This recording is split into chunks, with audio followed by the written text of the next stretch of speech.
where the drama starts. Lap 30, 8 laps to go. Sandobi hoping to take advantage of these lapped cars. Pilecki goes dives on the right side. Very aggressive here. This is lap 4. The two Viceroys, Bill Frazier ahead of Matt Pilecki. Frazier's off. Frazier hit the grass. You hit that tire wall, your day is done. Well, now it's lap 20. The Williams still trying to get around the Terrell team as he'll go around the left car and around those at the same time. At the same time, he's got the inside corner. Will he ride the curb? Yes, he will. He will get him on the inside. Vito Maria leading us all into Moss's corner. Look at the beauty as his right side will cook the grass a little. No, a 360. Oh. Who will yield going into this corner? It's really not meant for too wide as it will be Gernot. Gernot will yield. Lots of smoke picking up from that Williams car. He is pushing it to the absolute limit. 26 of 30 now. Only 4 laps to go. He's going to get the run coming out the final corner. He's going to pull up side by side with the leader. It's going to be a drag race to the finish. Who is going to get there first? It's going to be...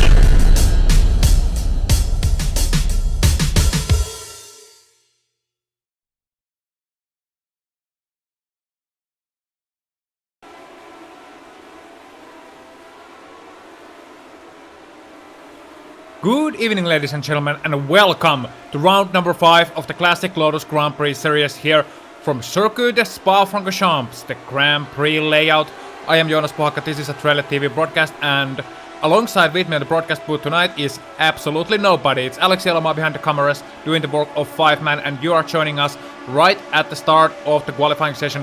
Spa-Francorchamps is the track tonight. It's an absolutely legendary circuit. You are running on board with a man who has been absolute force to be reckoned with at the start of the season, Joni Takanen, as he takes himself through the bus stop chicane for the first time in the qualifying just at the start of his first flying lap, and will take you to the track as we go. Coming towards La Source, it's a very, very tight hairpin. You have to cut the inside just right, and he does exactly so, getting on the throttle early, and then the side that every single driver in the world has to fear, running towards Rouge. The feared left-right corner, 10 at the top of the hill, there is Roddy Lawn.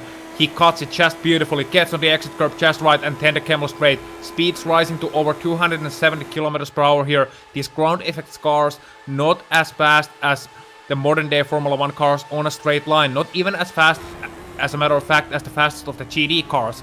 But they have the speed in the corners, taking through Lecombe just beautifully. Then the final right-hander and running towards Rivage, the Rivage corner. It's actually a little bit minus cambered towards the exit. It's a very, very slow corner, and you have to run it right on the inside. It's very difficult to get right. 10 through Bruxelles and towards Puhon. The double apex left-hander, you have to brake to the 4th gear quite early on the brakes, then cut to the inside just nice and on full throttle. Cut the curb just a little bit. Don't get on power too early and don't get on the power too late. Very difficult corner to judge, and then towards Funks. We are already over halfway through the circuit. Funks, another right-hander, then a left-hander. Very similar, in fact, to the other chicane on this track, which is of course Lecombe. And it too leads to a right-hand corner, Stavelot. First one is a little bit tight. Then you have to open up the throttle early to the run towards Blanchimont. This is also another very difficult corner. You have to kind of lift already before the corner and get on the power throughout the corner. Then the two flat out left-handers. Blanchimont especially, the name that is feared throughout the racing community, as is Rouge. These corners are absolutely legendary. Then hard on the brakes and towards the bus stop, the new reconfigured bus stop. That in fact the reconfiguration of bus stop adds the length of this circuit over 7 kilometers, and this is one lap of Spa-Francorchamps on board with Joni Takanen, one of the fastest drivers in this series, and also this week with a 2:05.6, and that's an excellent time for Mr. Takanen. Takes the provisional pole position. Joni Backman currently in the 2nd place with a 2:06 flat. Then Fabian Gerber 2:06.8, Mathieu Wood 2:06.9, Teemu Valkeajärvi 2:07.2. Now Sergio Macias takes the 3rd place with a 2:06.3, but still nobody who can match Joni Takanen, at least in this first flying lap. The track temperature is 36 degrees Celsius.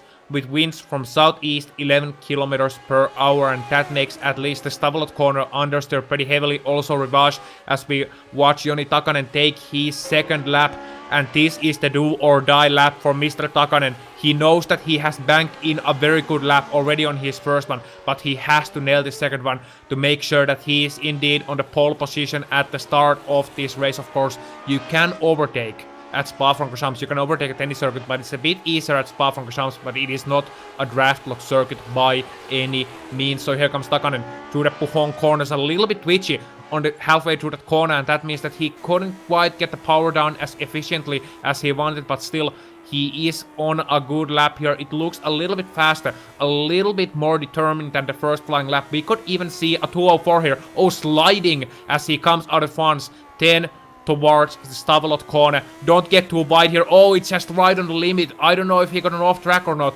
Will this be a good lap? I think this will be a good lap still. Takanen absolutely on the edge as he heads towards the Blanchimont for the final time in this qualifying session. We will have a 20-lap race after this, but it's the qualifying where the fast laps count, where the hot laps count, where drivers are absolutely on the limit. Now he has to nail the bus stop chicane for the final time. It can be a little bit difficult. You can be a little bit too eager getting on the throttle here and lose a lot of valuable time, but he nails it just beautiful. It's just so beautiful, beautiful, beautiful lap as he comes towards line 2:05.5. So he does improve, but not by very much at all. Let's see if we have any challengers still there on the track. I want to see how Sergio Macias is doing. He's on his second lap right now, exiting the bus stop chicane. Can he take the pole position away from Joni Takanen? No, he can't.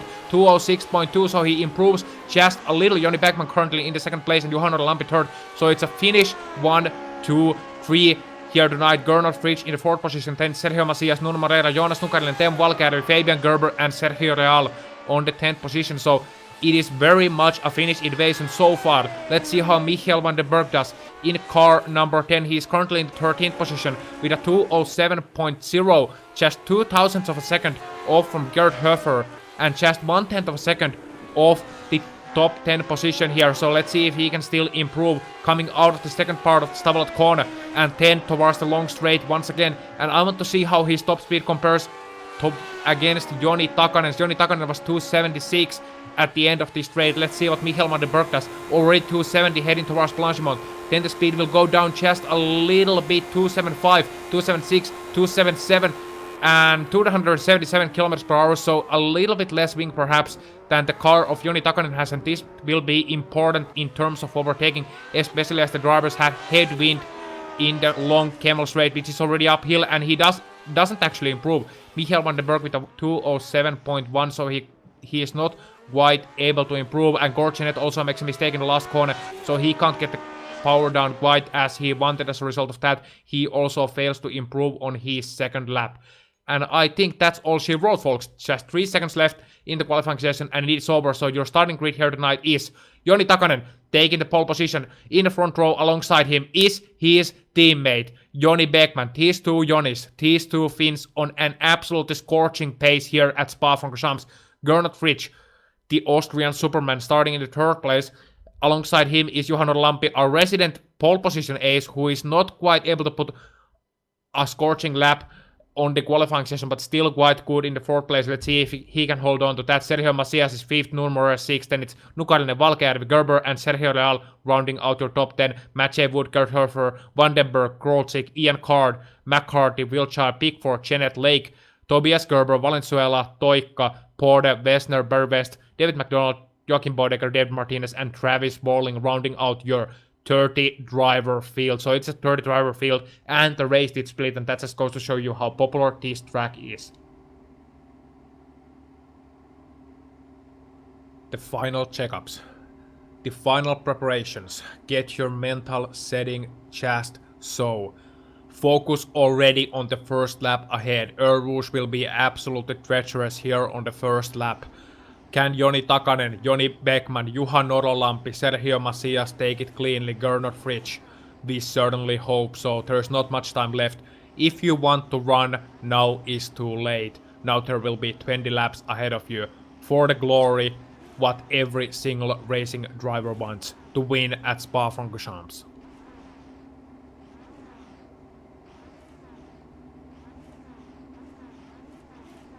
Just a couple of seconds to go. Just final checkups, making sure your car pressures are right, making sure you have the race fuel on board. It is now a bit too late for that. Making sure the rear end roll bar is set just so on the firm settings. That is where you will be. And here we go, green flag. and Takanen takes a good start from the pole position, but not as good as Joni Beckman, who is challenging him alongside him onto the first corner. So it is Beckman leading into the first corner, slides in a little bit. They are still side by side, the two Glacier Racing drivers coming towards Roos. Now who will lift? Who will be the man to lift, or will they attempt it too wide? No, Joni Takanen lifts just a little bit, allowing Joni Beckman to take the lead into the first corner. Gernot Fritsch is in the third place. Then it is Juha Lampi, Sergio Macias, Nuno Moreira, Nukarinen, Ten Valkejärvi, Fabian Gerber and Sergio Real. And oh, he is getting just overtaken by Mathieu Wood. So the top 10 changes. Meanwhile, we have a battle for the race lead. Gernot Fritsch and Joni Takanen and Joni Beckman. They are almost 3 wide, heading into Lecombe for the first time. Joni Takanen tries on the outside. Joni Beckman is on the inside. Now the position change as they head towards Lecombe for the first time. Through Lecombe, and it is still Beckman in the lead as they head towards the Rouge. And Joni Takanen, let's see how he handles this situation with his teammate. Both are very experienced driver, but I think nobody in this race can quite match the wits of Joni Beckman when it comes to race car driving, and Beckman is in exactly the position that where he wanted to be. He's ahead of Joni Takanen, and now he can just focus on those fast laps without having to overextend himself in trying to keep up with Joni Takanen. Now Joni Takanen is in a position where he doesn't quite want to be. He has an overtake ahead of him. He has a race ahead of him. It will not be a race towards the sunset as he might have predicted at the early goings of this race. Gernot Fritsch third, then it's Juha Lampi and Sergio Macias. Joonas Nukarinen already in the 6th position, so he has gotten 1 position. Let's see if he can get another one. He is challenging Sergio Macias already here on lap 1. Macias forced to brake late towards Stavelot, and as a result of that, Joonas Nukarinen can't quite get the run that he perhaps wanted to. Let's see the exit of Stavelot. He is sliding a little bit wide over the curb, and that will hinder his exit. Nuno Moreira is behind him, as is Fabian Gerber, as is Teemu Valkejärvi. So it's a very tight race here in the top 10. Already on lap 1, we are seeing some fireworks. Let's see what Joni Takanen can do as they run towards the bus stop. He's going on the outside. He's trying on the outside. Joni Beckman defending the inside, not allowing him any room at all. They almost touch. The teammates almost touch, but it is still Joni Beckman holding on to the lead as for now. They complete the first lap, and the results are Joni Takanen, Joni Beckman, then it's Gernot Fritsch in the third place, Juha Lampi and Sergio Macias. That is your top 5. Gernot Fritsch also looking for a chance. He's looking to the inside. He wants to see what these two Finns will do ahead of him, and if possible, he will try to gauge for an overtake. Perhaps pass them both on a single go. That will take an incredible exit. Joni Takanen very close as they come towards the Roos, but that will mean he has some understeer at the bottom of the hill, and as they come towards the top of the hill, Joni Takanen would have wanted to lift a little bit earlier to maximize his exit, but it is still quite good. He is enjoying the draft up the hill. Joni Beckman is defending the inside gallantly, and here comes Gernot Fritsch on the outside. Oh, they're 3 wide, heading towards Lecombe, and it's Beckman and Takanen, and Fritsch lifts out of it. Very late move from Joni Takanen, but he is still challenging. They are side by side exiting Lecombe, but it is still Joni Beckman holding on to the lead. This is already magnificent stuff here at lap number 2, and Joni Takanen looking from the both sides, but Joni Beckman just holding on to the inside, being calm and being cautious. He knows how to position his car exactly right now, and he is leaving the hard work to Joni Takanen to figure out where can he pass his teammate, his mentor, and a very good friend of his, Mr. Joni Beckman.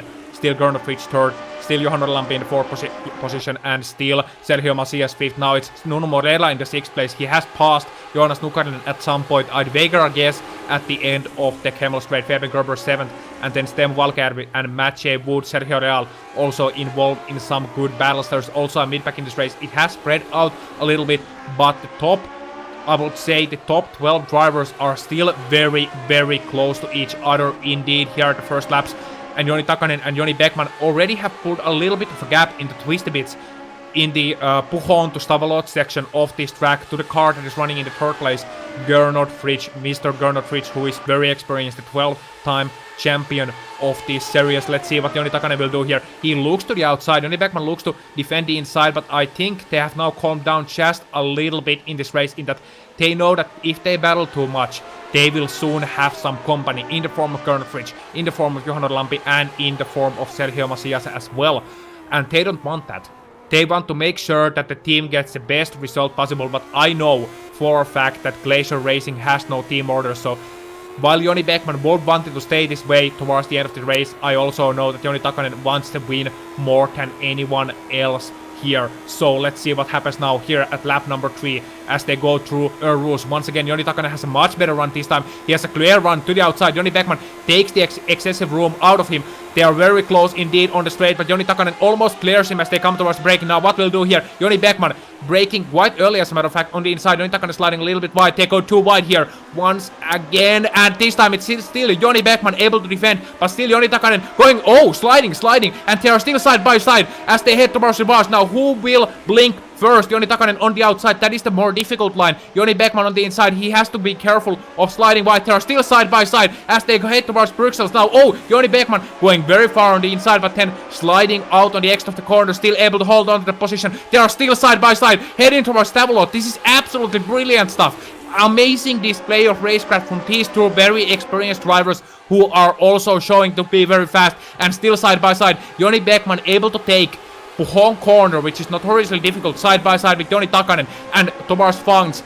Once again, neither of them giving an inch to each other. Just enough room to leave between these two teammates. Now, Nico Rosberg and Lewis Hamilton watch and learn, and Joni Takanen finally has to give in at the Stavelot corner, at least the first part of it, and that means that Joni Beckman, after defending for over half a lap, still is able to hold on to the lead of this race, and that is magnificent. Now, Gernot Fritsch is in the third place, and he is right behind Joni Takanen as they go through Blanchimont. Now, Gernot Fritsch has to have seen this. He has to have known that Gernot Fritsch, as a matter of fact, is getting closer and closer. Oh, here comes Norlampi, he slides wide, and Gernot Fritsch and Sergio Macias touch. They touch, and that means that Macias is already out wide. Oh, he rejoins the track very dangerously indeed, and hits Sergio Real. So first real drama of this race. We also have a good pack as they run towards the first corner, and is Johan Norlampi able to hold on to position. Nuno Moreira trying to challenge him, as is Joonas Nukarinen, as is Fabian Gerber. Nukarinen and Gerber are side by side heading through Rouge and reach towards Rouge. They are still side by side. Who will give in? Nukarinen or Gerber? Gerber is on the inside, Nukarinen on the outside, and Gerber just has to break a little bit and allow Nukarinen to hold on to his position. And that means that also Gernot Fritsch, with his damaged car, who was 7th after the last lap had completed, who was in the 3rd place for a long time, is now under attack from Teemu Valkejärvi, who is on the inside, passing him nicely and cleanly on the inside towards Lecombe, and that means that he has taken the 7th place away from Mr. Fritsch. Now, let's see what will happen here between the two leaders of this race. Joni Beckman still in the lead, Joni Takanen still in the 2nd place. They have a chance to run away here. Johan Norlampi 3rd place, he's sliding a little bit wide. He perhaps has some damage from that last corner collision with Mr. Gernot Fritsch, and as well as with Mr. Sergio Macias. He went very late on the brakes in a last-ditch attempt to overtake Gernot Fritsch, and it cost him dearly. He got the position, yes, but how long will he be able to hold on? Either way, it is Beckman, Takanen, Norlampi, the 3 Finns leading the way, 4 Finns in the top 5 as Joonas Nukarinen is still in the 5th place, and he will now look to hunt the final podium position, and his Nuno Moreira is getting ever so closer and closer to the back of Johan Norlampi, and that means there could be some fireworks here, ladies and gentlemen, so stay tuned.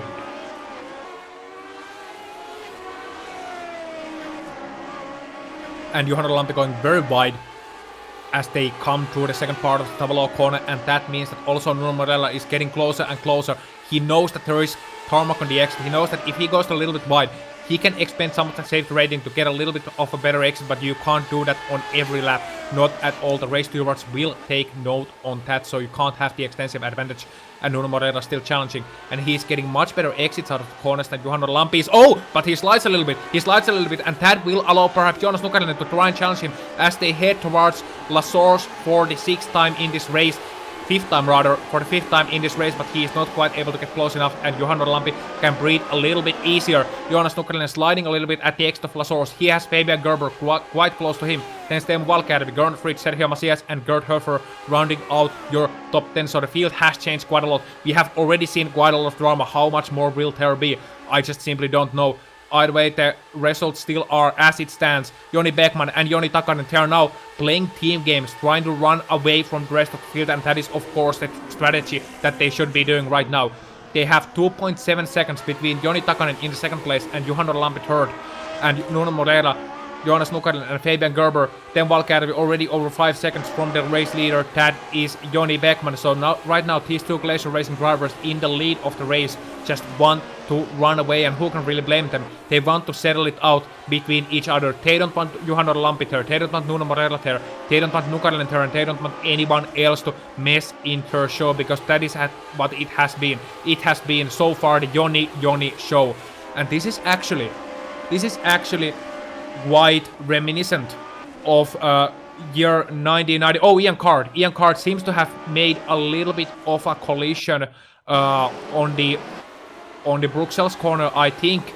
Yeah, there was a little bit of a situation. Mathieu Wood got a little bit sliding sideways at the Bruxelles corner. Yeah, he got sideways and Ian Card just hit him to the side and his car is broken and that is his race over indeed. There was also a collision involving Mark Pickford, Cedric Korchik and Philip Lake at that corner. And there is actually some good battles on the mid-pack of your race right now. Some good battles throughout your racetrack. As a matter of fact, we'll just jump there. In the pack between Gernot Fritsch, Gerd Hofer, Sergio Leal. These three drivers battling it out, and oh, Gerd Hofer goes to the inside of Blanchimont, and Gernot Fritsch has to give in. He goes very wide on the exit, sliding, but just able to hold on, and that means that there's also Sergio Leal passing him on the outside into the final corner. So Gernot Fritsch losing 2 positions in the space of 2 corners. His car is of course damaged. If you're wondering why the Austrian Superman is in the outskirts of top 10, that is precisely the reason why now in the position number 11, all thanks to the collision with Johanna Lampi on lap number 4 of this race. So where will Gernot Fritsch end up? What can Sergio Leal and Gerd Hofer do with a clean track? They have a lot of space between themselves and Sergio Macias, 3 seconds as a matter of fact, and at the end of the Camel Straight there is still the snake forming throughout the racetrack. Johanna Lampi defending the inside gallantly. Nuno Moreira trying to go with a late braking move on the outside, not quite able to pull it off, and that means that Nokonen is getting ever closer and closer. They are still very close to each other, Nuno Moreira and Johanna Lampi heading through Le Combe. Now what will Nuno Moreira do? Will he try for the inside pass here? He looks to it, but he still decides to brake early and settle for position behind Johanna Lampi for now, waiting for that mistake perhaps. That will be the involvement in the racecraft of Nuno Moreira, who has been criticized in his perhaps over-aggressive driving in the past, but this week at Spa-Francorchamps he seems to be a little bit more of a tamed beast. Now what that will mean for Nuno Moreira is that he will be able to make the finish of the race more often, and that also means better points, and as a result of that also better chance at his championship hunt. He said that at the end of the last season that he will go this season all in for the championship. Right now he's a little bit too far behind Joni Beckman and Joni Takanen to have a real chance at that. But stay tuned, Nuno Moreira is an experienced driver and also absolutely blindingly fast when he wants to be, and his pack now has company. It's not only Nodalampi, not only Moreira, but also Joonas Tukarinen, the ex-iRacing World Champions of Grand Prix Series driver, a very experienced ex-Radical Racing driver who is now part of the outfit that he already wanted to join for such a long time, Glacier Racing. Now let's see what Moreira can do. He's still braking on the outside, now trying to cut to the inside, trying for a little bit of a undercut there, but not quite able to make it work, and as a result of that, Johanna Lampi is still able to hold on to that 3rd place at least for now. Nuno Moreira in the 4th place, Johanna Lampi 6th, and Fabian Gerber joining them in the 6th place, as is Teemu Valkejärvi. Sergio Macias is a little bit behind them. Let's see the lap times, the leaders, the 2 leaders. Joni Beckman 206.9, Joni Takanen 207 flat. They are very close to each other right now. Joni Takanen looks to the outside. Oh, will they swap positions finally in the lap number 7? Joni Takanen on the outside, Joni Beckman on the inside. He was 10th of a second slower than Joni Beckman last time round, but that was her team games and also running very in the close proximity of each other. But Joni Beckman not giving it for free at all. They are still side by side heading through Le Combe.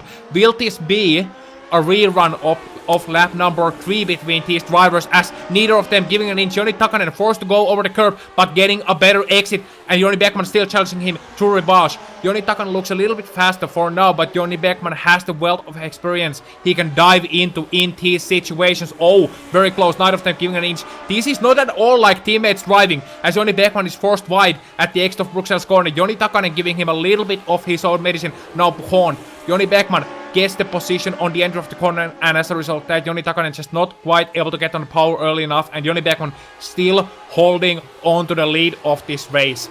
If any young driver is watching this, if any driver is watching this, then look and learn. This is how you defend a position cleanly, and this is how you attack for a position cleanly. This is an absolute masterpiece of clean driving from both of these guys, from Joni Beckman and from Joni Takanen, but how long will it last? That is the real question. Meanwhile, behind them, Johanna Lampi, Nuno Moreira, and Joonas Tukarinen. This is still unchanged battle. Joonas Tukarinen getting a little bit closer, perhaps, to the back of Nuno Moreira than last time round, but will he be able to get anything done as Joni Takanen is still challenging Joni Beckman as they head towards the bus stop corner, through the bus stop corner, but Joni Takanen on the outside, forcing Joni Beckman to defend to these corners, not allowing Joni Beckman to take the ideal apexes, the ideal entry speeds, keeping him on his toes all the time. Joni Takanen and Joni Beckman are certainly showing us that this race can get very interesting indeed now.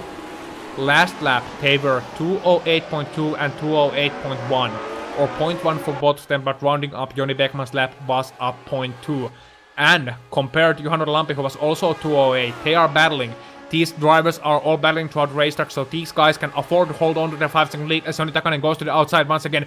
Will this be a replay of last lap, or can Joni Takanen do something here that he wasn't able to last time round and get through Joni Beckman? Beckman not giving him an inch at all, but they are doing it absolutely cleanly. Both of them giving each other just enough room, but not much more. So Joni Beckman on the inside able to hold on. Joni Takanen trying on the outside once again, and once again Joni Beckman has the inside line into reverse corner. Now what can Takanen do? Takanen lifts early. He knows that this is not the way to go through here. He knows how this will end up. It will just end up with Joni Beckman claiming the position either at Stavolo or even before that at Puhon. So Takanen has to find another way to get through Joni Beckman.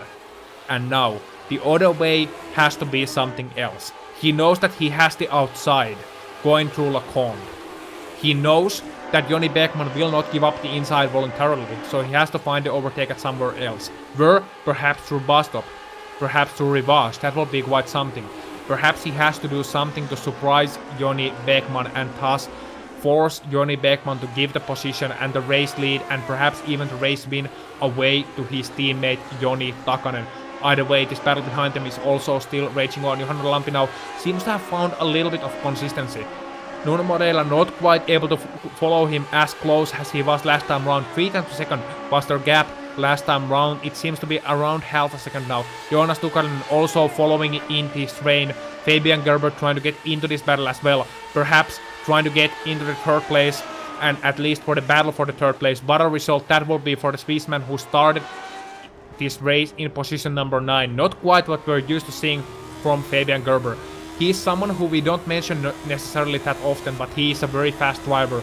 Rest assured of that. Fabian Gerber, one of the veterans in this series, is right now hunting Joonas Nukarinen. He is hunting Nuno Moreira as well, and he is also hunting Juhano Lampi with that faint glimpse of a bronze medal from this race in his sights. Now Joni Takanen gets a good exit once again through a rush, and this is once again Joni Takanen going to the outside, Joni Beckman on the inside. But do my eyes deceive me, or is Joni Takanen a little bit more ahead than he was last time around? Can he brake late enough? No, Joni Beckman not allowing him to do so, and as such they are still side by side. Takanen has to correct himself just a little bit to the corner. Now Beckman almost sliding into the front wheel of Joni Takanen. Takanen trying to get a good exit, challenge him to reverse, but no, he will settle for position behind him for now, braking a little bit later, but nothing to do here, nothing he can do. So this battle will have to last for another day. Meanwhile, Nuno Moreira now very close to the back of Juhano Lampi, as is Joonas Nukarinen. Fabian Gerber getting closer and closer each time by. So heading towards Bruxelles. Now Nuno Moreira went very wide on the entry of Bruxelles, and as a result of that, Joonas Nukarinen getting closer a little bit, but not quite close enough to attempt for an overtake at the Puhon corner. You have to be alongside. You can't really dive bomb. You can't late brake at Puhon because you brake so little. You go from around 250 km per hour to 200 km per hour, and that's why the braking zone is very short and you can't really dive to the inside. You have to get the car settled, and you are already so far on the edge on that corner. So where can Nukarinen find a position, or does he just choose to wait and see? Oh, Nuno Lampi makes a mistake. Nuno Lampi makes a mistake and heads to the wall at the exit of Stavolo corner, reversing back on the track, but his front wing is bent and he lost a lot of positions. He is right now on 8th position on the track. Now 9th as Gerd Hofer goes through him. Sergio Real will also get at least very close to the helpless Finn, who has his suspension bent, and as such race over. Replay on your screens coming up, I'd wagger. So Juhano Lampi at the exit of the corner getting a little bit too wide, and as a result of that heads his nose to the Armco barrier, and I'm ashamed to say this, but this has been something of a familiar sight from Juhano Lampi as of late. So he has been near the podium positions, or at the podium positions, but one mistake, one lapse of concentration, that's all it takes to know. Right now he takes Michael van den Berg also with him, and very clumsy from Juhano Lampi indeed, trying to head to the pits, and he didn't realize that he had Michael van den Berg alongside him. So Michael van der Berg as a victim very much indeed, spinning out of control and into the pit entry, and that is his chances said and done in this race. Wow, what a situation. And also Joni Takanen and Joni Beckman fighting side by side, and Takanen finally able to get it done through a move around the outside of Lecomte, and that means that Joni Beckman is right now in the second position. He's the hunter rather than the hunted, so Takanen finally outside of your screens getting it done.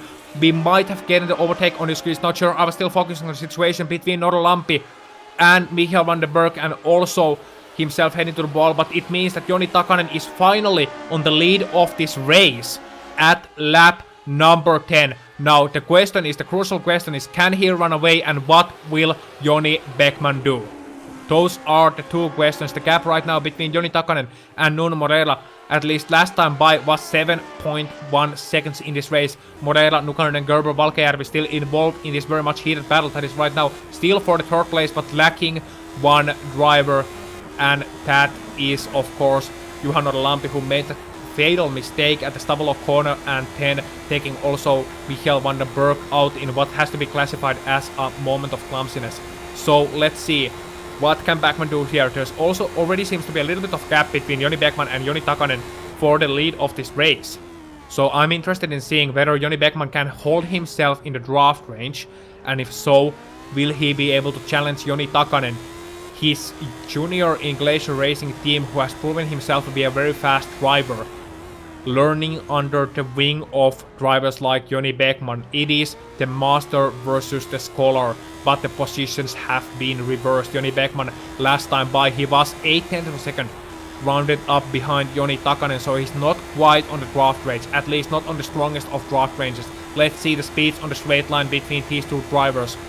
Heading to the DRS point, 266 versus 268 kilometers per hour. So Joni Beckman seems to be getting a little bit of draft at least from the car of Joni Takanen, but it is not enough to get alongside him. Still, he is benefiting from this, so there might be still positions change later on in this race, but if I would hazard a guess, it is gonna be Joni Takanen's race from here on out, unless Joni Beckman finds those crucial couple of tenths of a second from somewhere. We knew that they had 3/10 of a second between each other at the qualifying session, and if that is anything to go by, then Joni Takanen right now has the race on his hands. Meanwhile, the battle for the third place is still staying relatively calm as it can be between these drivers. Nuno Moreira right now focusing on each and every apex, trying to get each and every entry line just right. Joonas Nukarinen perhaps a little bit challenged by the older formula. We know that he was blindingly fast at times with the Williams FV31, but how fast is he with the Lotus 79? We haven't seen him previously not quite able to reach to his full potential in these races. Now at Spa-Francorchamps, a track he knows of course very well, all of these drivers do. He is a little bit close to the front of the field, a little bit closer to where he wants to be. But what does that mean for me? Very wide on the exit of Stavolo corner. As a result of that, Fabian Gerber is already licking his chops, just looking at Joonas Nukarinen, and of course hoping that Nukarinen can perhaps catch up to Nuno Moreira, because that would mean that Fabian Gerber will be overtaken for a third place and not the fourth place. These drivers want to battle it out. Teemu Valkejärvi still holding on very gallantly indeed.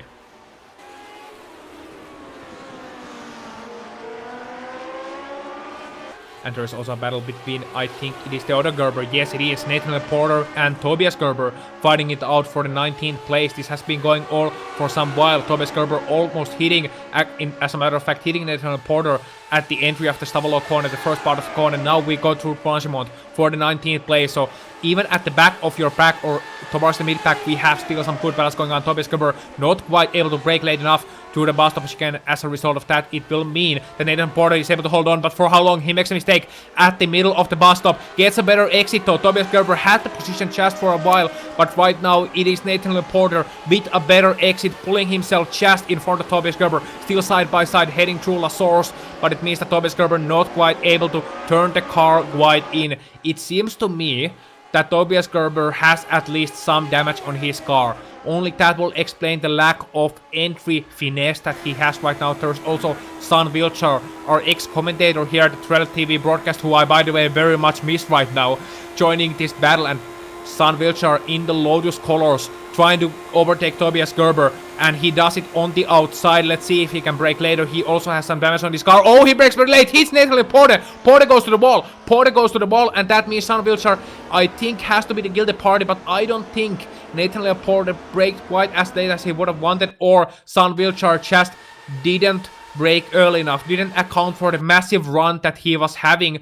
But it is race over for Nathan Porter, and that is a shame, a great shame for the British driver, because he is number 26. He was running a brilliant race for himself in the 19th place, but it is all over in the space of one corner here at lap number 12 from a collision with a driver who we have not used to seeing these kind of things from Son Wilshire, who is usually known as one of the gentleman drivers. But this just goes to show you that Spa-Francorchamps, end of the Camel Straight, even the most experienced, even the most gentlemanly and knowledgeable drivers make mistakes sometimes, so Tobias Gerber can breathe a little bit easier for now. It seems that Philip Lake has also caught up to Gernot Fritsch for the 13th place. Gernot Fritsch has had a quiet race for himself, and so frustrating too that lap 3 contact between himself and Juhan Lampi at the bus stop chicane resulted in a very damaged car for the Austrian, and resulted also for a very different kind of race. He has to race against some drivers that he is not used to racing against. Drivers such as James McCarthy, drivers such as Philip Lake and Travis Walling, not to take anything away from these aforementioned gentlemen, but Gernot Fritsch we have used to seeing fighting for race wins, not for position number 13 and 14. And Joonas Nukarinen now very close indeed to Fabian Gerber, so it seems to have that he has lost one position right now. Fabian Gerber able to take the 4th position away from Joonas Nukarinen. Very good driving between these two, not to result in a collision. Very close racing, but also very clean indeed. Joonas Nukarinen trying for a cutback at the reverse corner, but has to brake at the apex, because Fabian Gerber is holding onto the line as he is perfectly entitled to. Joonas Nukarinen getting a little bit sideways. Oh, getting very sideways at the exit of Bruxelles corner, and that means that he will lose 2 more positions to Sergio Macias and to Teemu Valkjärvi as well. So Nukarinen losing his focus just for a little bit, trying to maximize his exit, but mashing that throttle on the AstroTurf is a very bad idea indeed. So Joonas Nukarinen has to claw back from what is right now 7th position when he was in a 4th place. Looking down his sides at Nuno Moreira at the start of the lap, right now he has his teammate Teemu Valkjärvi ahead of him, and he has to be absolutely guarded at his development in the race. Meanwhile, Sergio Macias also hunting down Fabian Gerber, who goes very wide at the exit to the second Stavolo corner. Right now he's in fact, Fabian Gerber is still outside of the track. He doesn't want to run over the AstroTurf, so he's using a little bit of a Kimi Räikkönen line, although in a different corner, and that means that the defending champion Sergio Macias is looking at the top 5 position here, after also getting caught up in that lap 3 incident that took up so many of the top drivers out of the contention for a race win here. So Sergio Macias and Fabian Gerber battling right now out for the 5th position. Teemu Valkjärvi following them also in the 6th place. It is actually the 4th place. Sergio Macias going very sideways indeed at the break into 1st corner, but he is just able to hold on to his car and also disregard himself from running to the back of Fabian Gerber. Meanwhile, in the lead of this race, Joni Takanen has 1 second on Joni Beckman, but not that much more. Let's not focus on those two guys just yet. Let's focus on Sergio Macias as a result of that, who is able to get closer and closer to Fabian Gerber. He has to try it from the outside. There is no room on the outside. Fabian Gerber is cleverly defending that. So Sergio Macias and Fabian Gerber side by side, very reminiscent of what happened in the last lap between Fabian Gerber and Joonas Nukarinen, but this time Sergio Macias just not able to get the position from Fabian Gerber and has to settle for the 5th place at least right now. Teemu Valkjärvi also close behind them, as is Joonas Nukarinen, who is closing up, hungry to get his position back. What looked like to be a mistake-free and good race from him turned to a little bit worse at precisely this corner that is heading through now Bruxelles. And that can be very frustrating for a race car driver when you make that one mistake in a middle of otherwise perfect race for yourself. And that one mistake can cost you up to 3 or 4 positions, and at most it can cost you even your entire race, because one mistake means that you can head into the wall, you can crash with another driver, so you cannot afford to make a single mistake, even in a track like Spa where you have those runoff areas. Those walls are still very close to you, especially as you get over the AstroTurf, as Sergio Macias did there, or if you get to the grass or to to the sand, because there you don't have much of steering on your way at all. I myself have felt that very badly on this race week, so thank you for those 250 minus I rating. But those are just things, that is why I commented on these races and don't race myself. Either way, Sergio Macias continues to challenge Fabian Gerber at lap number 14. As they head towards lap number 15, they still have 6 laps to go in this race. Meanwhile, there seems to have some development earlier on with Joni Takanen and some of the lapped cars, because I'm looking at Joni Takanen right now and he has some damage on the rear wing of his car. And as a result of that, he's also a little bit down on the straight line speed. Let's see here, 273 at the end of the straight. Joni Beckman also 273, so not much down, but there has to be some damage to the car of Joni Takanen, because he has also been a little bit angry about the aforementioned incident, but that doesn't stop him from going 1/10 of a second faster last time by than Joni Beckman in the race lead. So 1.1 seconds between these two Glacier Racing drivers for the race lead. Nuno Moreira is running third currently. He's quite safe on that position. And also Sergio Real is out on the wall. So Sergio Real, who I was very happy about his good performance last week, is now out of your race. Let's see what happened there. It seems to be on the on the slid a little bit wide. He just cut it a little bit too much, got on the curb, the car got loose and heading nose first into the wall, and that is all she wrote for Sergio Real. So from position number 12, he is out of your race. Meanwhile, Teemu Toikka also passing Barry Westro on the outside at the end of the Kemmel Straight. He is hunting Sean Wiltshire, who was involved in that earlier collision, so there might be fireworks between these 3 drivers. Teemu Toikka we also know as somewhat of an experienced driver in this car, stronger perhaps on the oval side than on the road side. Now he has challenged some top runners in this series in the past, but he is a little bit inconsistent. But once he works on that consistency, he can be very fast indeed. But right now Teemu Toikka is not having a race that he perhaps wanted. Only on position number 21 right now. He was, although he was 4/10 of a second faster than Sean Wiltshire last time by. So there might be still a chance for a top 20 finish for Teemu Toikka in this race if he races as well as he could. Mark Pickford and Cedric Korczyk also battling it out for position number 9. Cedric having a good run, but not quite good enough.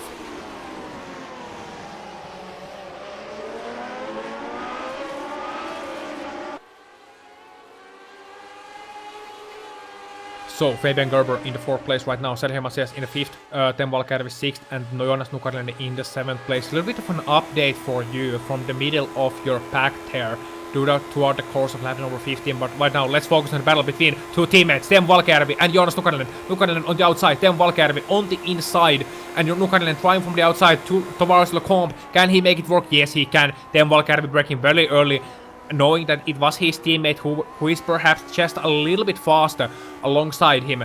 And as a result of that, Teemu Valkjärvi will want Joonas Nukarinen to catch Sergio Macias up, to catch Fabian Gerber up. That might be a bit of a hard task, but it is not for the lack of trying if he fails for Joonas Nukarinen, because we know this driver as a very heated driver and very talented also. Very much able to get into the grip of these cars from relatively little practice, I may note. Joonas Nukarinen is not quite able to practice as much as he was in the iRacing World Champions Grand Prix series, but we know him as a talented and potential driver once he gets those laps in and once he gets to his groove. And he has also said on the record that he is enjoying this car very much, enjoying good racing for more than anything. He wasn't quite able to get the good racing done in the World Championship Grand Prix series, so he has moved to a different team, to a different series, and he enjoys first and foremost good racing, and that is what he is doing here against his teammate Teemu Valkjärvi, who has lost a little bit of ground against Nukarinen throughout the course of this lap. The gap between him right now over half a second already, so it begs the question of whether Teemu Valkjärvi has some damage in his car or whether his pace is just not quite enough to challenge Joonas Nukarinen as well as Fabian Gerber and Sergio Macias for that battle for the 3rd place right now. For the 4th place, I should correct myself, as it is Nuno Moreira in the 3rd place in this race. So Fabian Gerber, Sergio Macias, Joonas Nukarinen and Teemu Valkjärvi still continuing their formation in this race. Lap number 17. We have 4 laps to go in this race and it has been already 1:40 H's. Now, how long will it last and who will be the one able to claim victory here at Spa-Francorchamps. Right now it looks like it will be Joni Takanen who has put up another 10th on Joni Beckman last time by Nuno Moreira in the 4th place. Then it's Fabian Gerber, Sergio Macias, and Macias right now very close at the end of the game straight, and Fabian Gerber not defended the inside. Perhaps he wasn't quite thinking that Sergio Macias is trying alongside. Maybe he didn't see him in time. Either way, Sergio Macias now able to nip to the inside. They are very close to each other. Fabian Gerber forced to break just a little bit, still side by side as they head towards to the exit of Lecombe, and Sergio Macias is able to take position away from Fabian Gerber as they come to Rivage. Fabian Gerber not able to get it back, goes a little bit wide on the entry of the corner, and Joonas Nukarinen and Teemu Valkeapää just able to get a little bit closer as a result of that. But what can the defending champion do here? He has 3.5 laps to go to defend himself against Fabian Gerber, but he has finally freed himself behind that blue Leisure Gitan's car of Fabian Gerber, but still a good result from one of the Gerber brothers coming up, even if he has to defend against Joonas Nukarinen and Teemu Valkeapää in the rest of these laps. So I want to see the lap times next time by as they come towards the Stavolo corner and rounding out another lap in this race. Sergio Macias has the potential, in my mind, to be a little bit faster than Fabian Gerber, but Gerber has the advantage of the draft. Now, if he can't hold on to the draft, that is a different question, but if he can, then that means that he can challenge him in these final 3 laps of this race still for that position. Another question in my mind is, what will Joonas Nukarinen do? We know that he is hungry. He has Fabian Gerber on his side, who passed him just a couple of laps ago, and as a result of that, Nukarinen also made that one mistake, that one crucial mistake that led to the passing of Sergio Macias and Teemu Valkeapää also, so he was relegated at least temporarily to the 7th place, but he is right now 6th and hunting down Fabian Gerber. Both are a little bit sideways as we have used to seeing at the exit of La Source, but let's see. Let's run one lap, or at least half a lap on board with Joonas Nukarinen and see what he does here.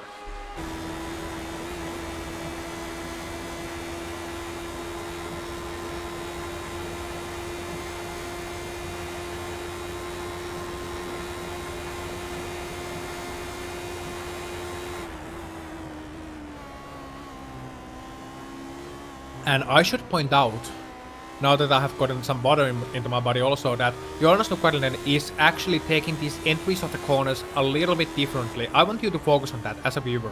He is turning in a little bit more tightly, a little bit tighter than Fabian Gerber is turning in into these corners. That is especially notable as we have also a battle going on around the race. It's Travis Walling and Philip Lake for position number 12 in this race, I take it. And yes, and Travis Walling able to get the position away from Philip Lake.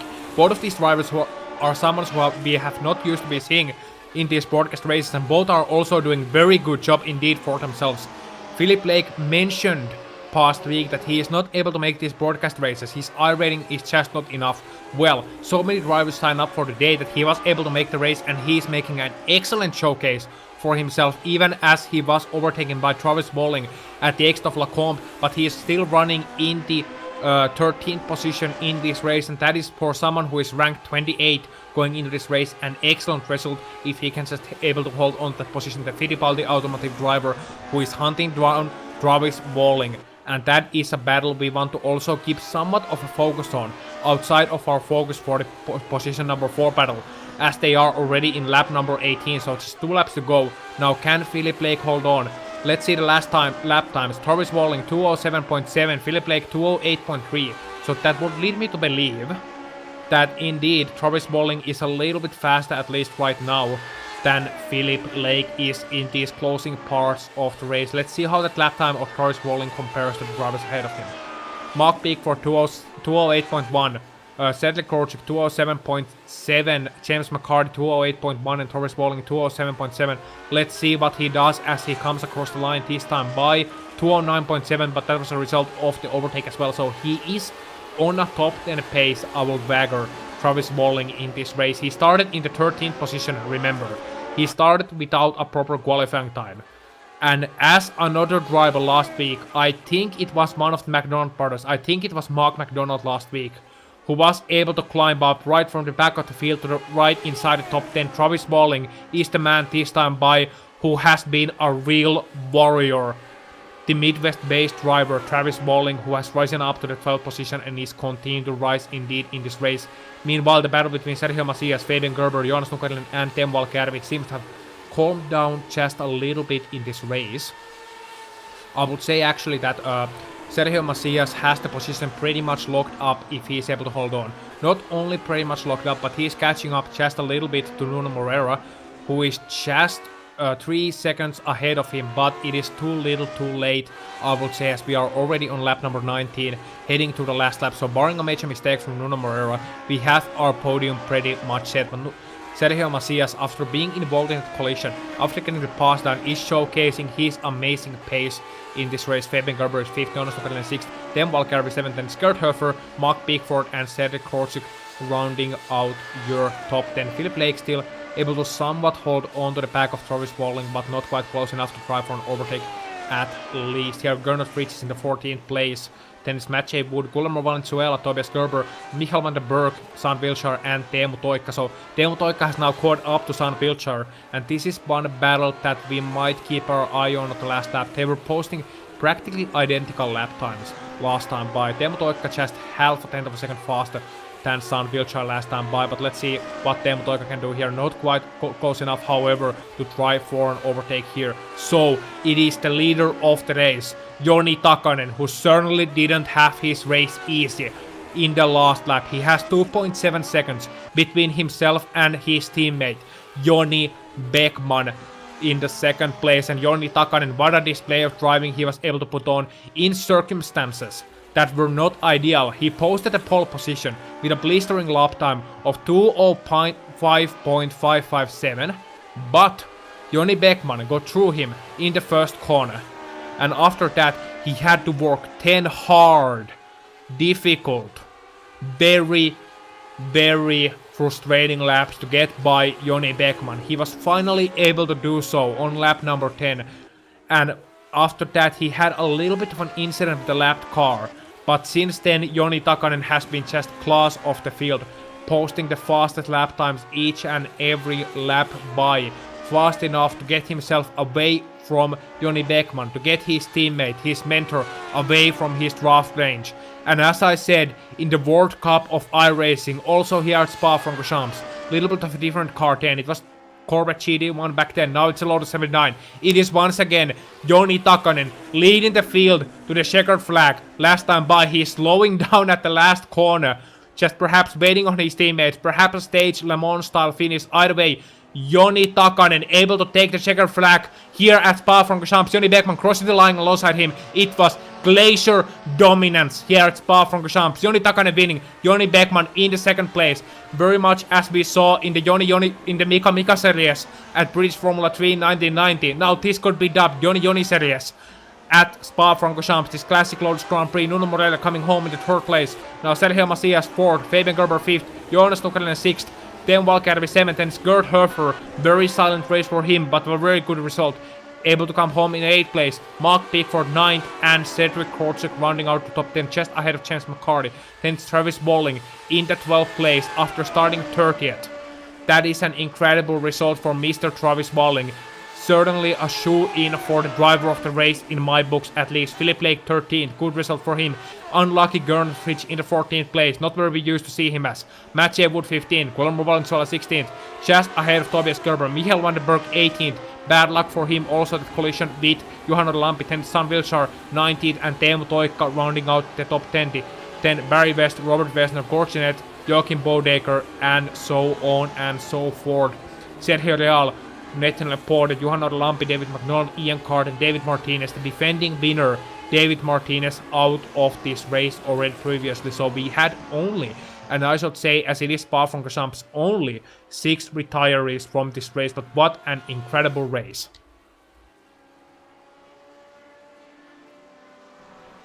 And as the drivers are congratulating each other for a brilliant race, our podium indeed was in a running order of Joni Takanen finishing 2/10 of a second, less than 2/10 of a second ahead of Joni Beckman, of course, with their stage finish. Nuno Moreira 12 seconds behind them.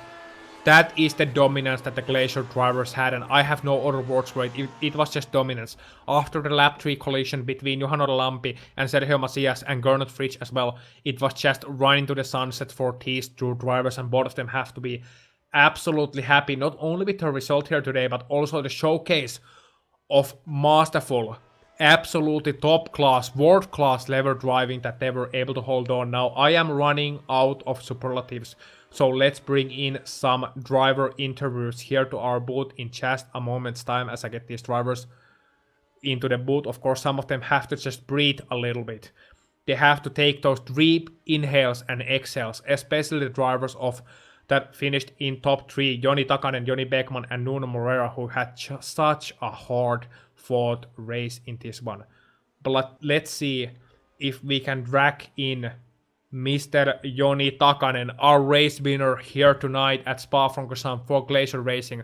Joni Takanen, are you hearing me loud and clear? Yeah, I am. You sound exhausted, and for a good reason. You had an absolutely incredible pole position time, 2:05.5. That will go down in the history books as one of the finest laps I have seen at Spa-Francorchamps. And then a bit of a tussle with the man who is your mentor and your teammate. Joni Beckman, talk us through it. Yeah, I messed up my start from the beginning, and Johnny just talked to me and said, "Hey, let me go for the first place at Gemmel Strait." I was like, "Okay, because I'm already somewhere behind you, and we can just race our way away from the other pack, and then put some show to you guys." And we did it. Really? Yeah. Wow, so you certainly put on a show for us, a show for the ages, some masterful driving. Now it's very interesting to see how much you two trust each other, because there is that clear bond between you two. You are able to go practically through every single corner on this track side by side. How difficult it is to judge distances to another driver and trust them that they will not make a mistake? It is very difficult. I made a few mistakes, what made us have that 0x contact.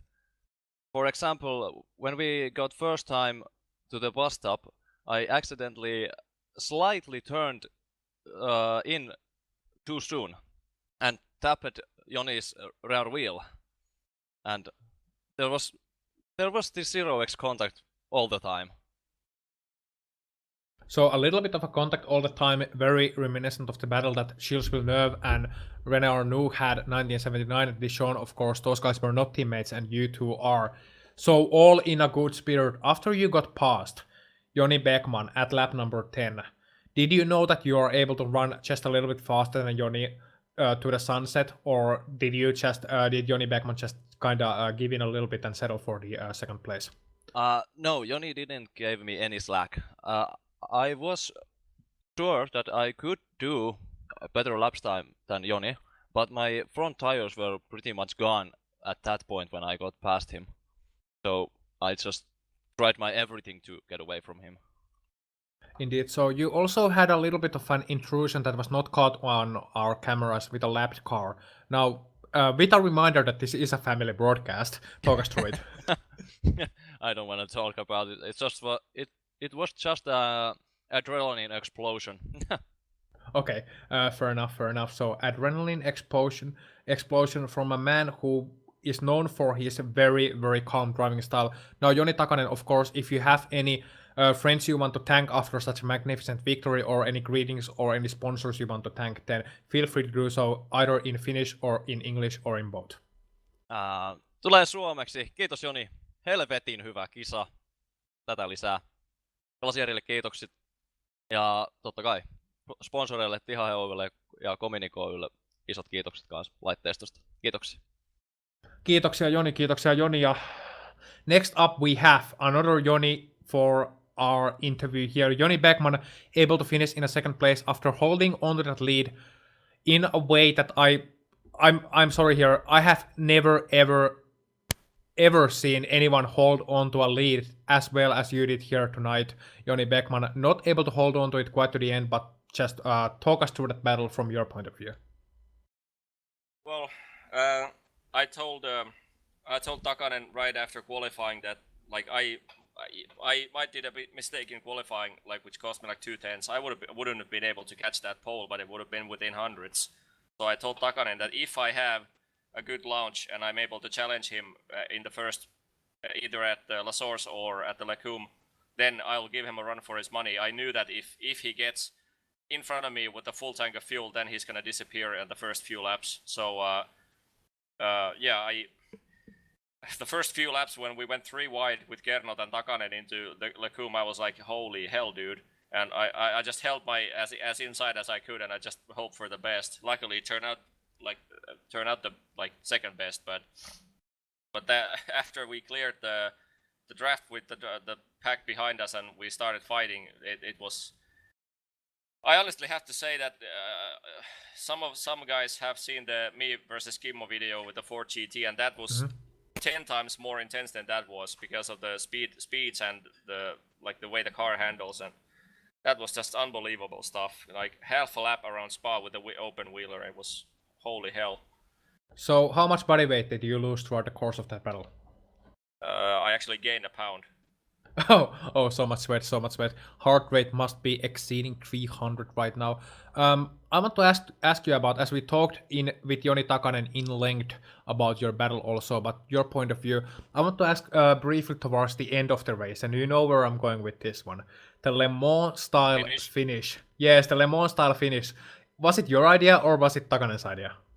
I told Takanen when we got to the white flag, I knew that like at the time he got past me and we had like 0.8, 0.9, 0.8 distance. I knew that Takanen is about a tenth a lap faster than I am, 2 tenths if I make mistakes.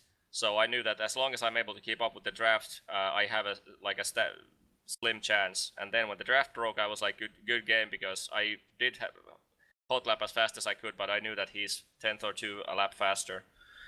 So when we got to the white flag, I knew he earned that victory, and I was like, okay, we have nobody at the behind challenging us, so how about we do like a sort of a stylish finish, like if like you slow down and let me catch you, we go 2 wide, and like Takanen just said that if you're willing to keep that end of the bargain, and I was like, dude, I'm not Gabor Talmaxi, I'm not gonna screw you over. So yeah, that was my idea, and I think it looked pretty nice in the broadcast. I think so too. Thankfully, I was able to catch onto it early enough, so I didn't think Takanen was running out of fuel or anything, because that would have been a little more than embarrassing from my end. Either way, Joni Beckman, congratulations for such an amazing race from your part, and congratulations for also for Glacier Racing 1-2 in this race. Must be a magnificent result for your team. 4 drivers in the top 10. If there's anything you want to add, 3 words thanks to your sponsors or friends or family, either in Finnish or English, then feel free to do so. Ladies and gentlemen, in the second position, but a sweet silver surely, Joni Beckman. Ei voi muuta sanoa kuin, että Takanen oot kyllä ihan vitun uskomaton kisaaja. Ei tosta sanat loppuu saakeli kesken. And big thanks to Gernot for keeping it clean for 3 wides, and hopefully we'll get more of this stuff later on. Thank you, Joni Beckman. Thank you, Joni Beckman. And not last, and certainly not least, we have the driver who finished in the 3rd position in this race, Mr. Nuno Moreira. Nuno, welcome to the interview booth, and congratulations for an amazing race. Talk us through what the race looked like from your point of view. Hello, everyone. Well, from my point of view, the race was pretty straightforward. There was some moments in the beginning with Sergio, with Gernot, when everybody was struggling a lot, and also with Yua. And I had a lot of fights in the first third of the race. But then I managed to escape from all the mayhem and contacts that I saw happening. Fortunately, I saw that you got out of control, and I was able to avoid him. But we were having such a fun time there. We were 2 or 3 times side by side after the Camel Straight, and that was fun. But well, bad luck for you. Hope you get better luck next time.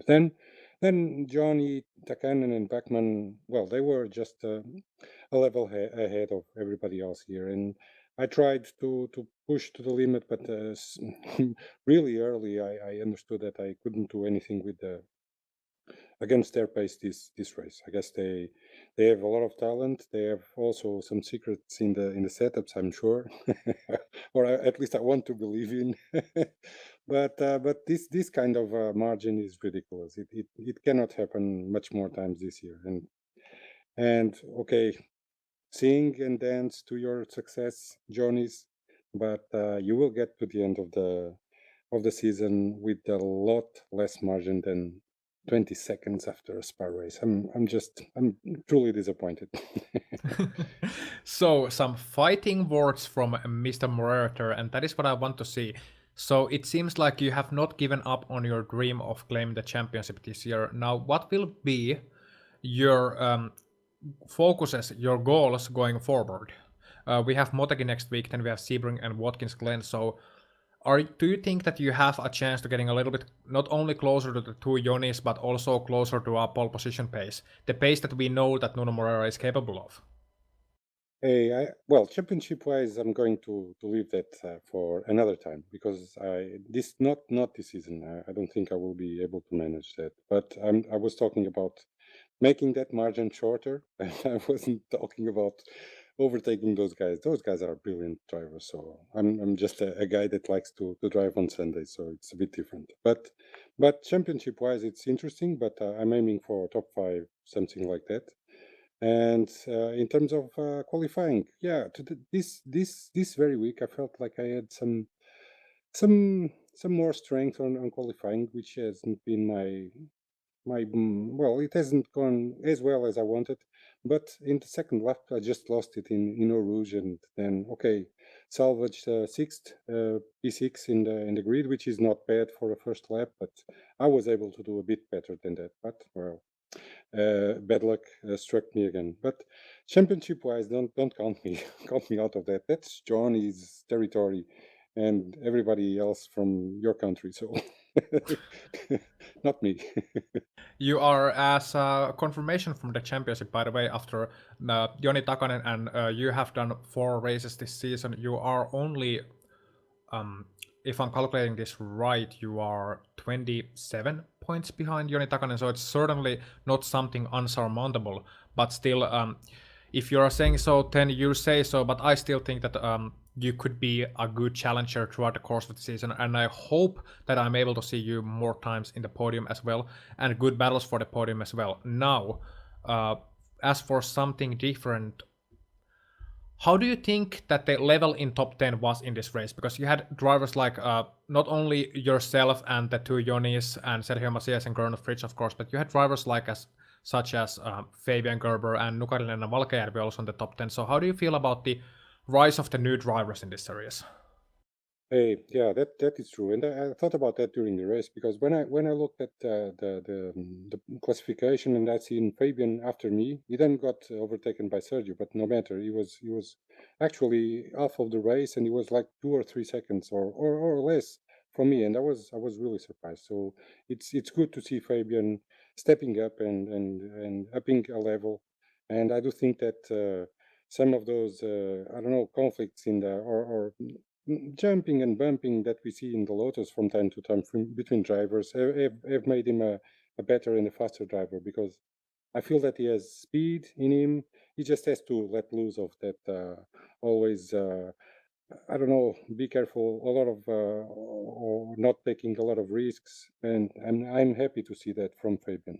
On Joonas Nukarinen, he gave me a lot of work today, so I was trying to pass Yua, and he was always shadowing me and menacing me, and it was really stressful. But of course, I loved it.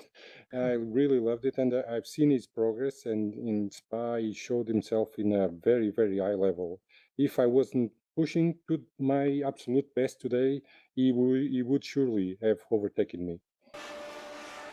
And Joonas Nukarinen, of course, is an ex-iRacing World Championship Grand Prix Series driver, so finally he is at least showing some of his potential, not the always the underperformer. I know I love you, Joonas, but I'm just also like to give you a little bit of a motivation boost. Drink. Anyway, Nuno Moreira, before we let you go, if you have anything to add, thanks to your sponsors or friends or family, either in English or Portuguese, feel free to do so.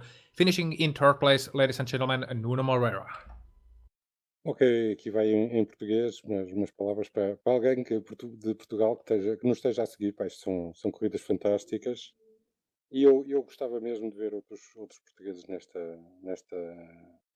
neste campeonato, porque é fantástico, como podem ver aqui nas corridas, e a qualidade é fora deste mundo, é espetacular. Portanto, um grande muito obrigado a todas as pessoas e a todos os pilotos que correm connosco no domingo, e vemo-nos para a semana. Espero eu.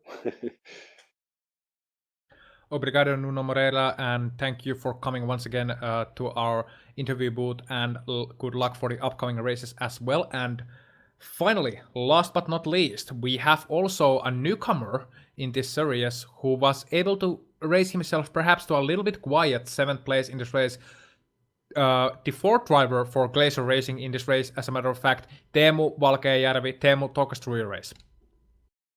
Well, Thank you, Teemu. yeah, the start was, well, I got a bad start as usual. Got a little battle on the first lap, one position, but well, after that I actually found a nice rhythm, and I hadn't practiced too much, so my pace wasn't really brilliant, but I was able to keep up there because of the draft, and basically I was just driving as fast as I could all the time. But yeah, with some luck I got few crashes. So you had a good battle with, if you could put that microphone a little bit closer to your mouth so we can actually hear you a little better. You had some good battles with drivers like Joonas in this race. You were well within a shout of the top 10 throughout the entire race. So how demanding is it for someone relatively new to this series, however experienced in the open wheel cars as you are? How would you compare the Lotus 79 and coming to the Lotus 79 versus the Formula 1 cars of R-Factor 2 or iRacing? Well, I think this car is more about like pushing and giving the 100% all the time, because the cars, especially in R-Factor 2 that I've driven, it's more about managing your tires and going fast, but also taking it kind of easy. This is more like just flat out, and that's, in my opinion, for the whole race, it's much more demanding than trying to manage your tires. Fair enough, and that's a very good opinion indeed. These tires, of course, built to last, unlike the modern Formula 1 tires, different kind of slicks also. So we saw you a couple of times this season taking races. We saw you, I think, at Suzuka, and we also saw you here at Spa-Francorchamps. Now, I want to talk about the rest of the season, as I ask a couple of other drivers as well. Motegi, Sebring, and Watkins Glen coming up next. Will we see Teemu Valkeajärvi take on any or all of those tracks? Let's hope all of those tracks. I'm trying to race in as many races I can, but I've been a bit restricted with the time last few weeks. But now I should have more time, so hopefully I will be able to race in all of them. That is excellent to see. Do you also think that there could be a little bit of rivalry is a wrong word for it, but perhaps a friendly battle between yourself and the other Lotus 79 newcomer from your team, Joonas Nukarinen? For sure. I will so much look forward to that as well. If you have anything to add, Teemu, from your race, greetings to your sponsors or friends or family, then feel free to do so either in English or in your native language of Finnish. Ladies and gentlemen, finishing in the 7th position of this race, Teemu Valkeajärvi. No, Takaselle kiitokset setistä. Ihan ei sun vauhtiin päässyt, mutta ihan kelpo vauhtiin kuitenkin, ja setti oli ainakin aivan täydellinen. Ei mulla muuta. Joo, kiitoksia Teemu, ja kiitoksia myös kaikille hänen suomeksikin, jotka tätä kilpailua katso. Thank you everyone for watching. This was the Trailer TV broadcast from the round 5 of the Classic Lotus Grand Prix series from Circuit Spa-Francorchamps. I was Joonas Puhakka, as per usual, in the broadcast booth. Behind the cameras, actually doing the work of 5 men, was Aleksi Elomaa. Next week, different location, we will be at Twin Ring Motegi, but the same time, 16:30 GMT on Sunday. See you then for some more amazing racing, and good night.